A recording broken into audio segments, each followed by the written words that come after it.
Washington, FBI Director Christopher Wray. He's been subpoenaed by a House committee over a since-withdrawn memo allegedly ordering agents to look into white supremacist or white nationalist ties with the Catholic Church. That memo was a part of what members of Congress heard on Thursday as the Select Subcommittee on the Weaponization of Government looks into the FBI, with Republicans accusing the agency of an anti-Catholic bias. And that is just the tip of the iceberg. Our Tom Dempsey is live on Capitol Hill this morning with more on what we are hearing from that hearing. Tom?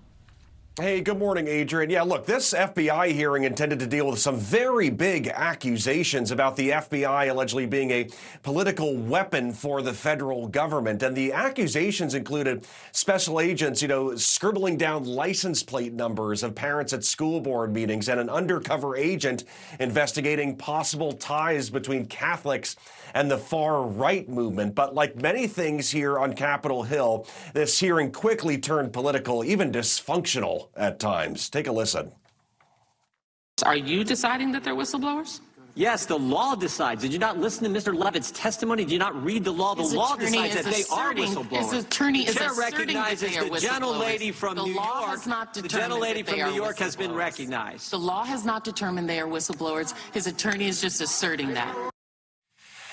Now, this hearing revolved around a panel of former and current FBI members who saw their security clearances either suspended or revoked. House Republicans believed the reasoning to be retaliation for raising concerns about FBI tactics, including putting a very heavy focus and even going beyond standard procedures to investigate January 6th suspects. The hearing provided few specific examples of widespread wrongdoing, and both the FBI and Democrats attempted to kind of chip away at the credibility of the witnesses with an FBI letter to the committee obtained by NewsNation describing concerns about how two of the witnesses handled January 6th investigations and how they could possibly release sensitive information. The letter went on to how one of the witnesses allegedly obstructed the investigation into a person connected to January 6th.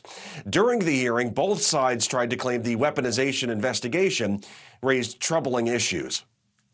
If you're one of the good employees in our government who come forward to talk about the targeting, you then become a target. My colleagues on the far right are on a mission to attack, discredit, and ultimately dismantle the FBI.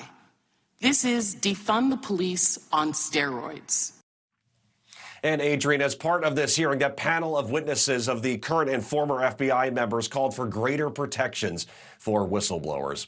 Thank you for watching. Go to newsnationnow.com to find NewsNation on your television provider. And don't forget to click the red subscribe button below to get more of NewsNation's fact-driven, unbiased coverage.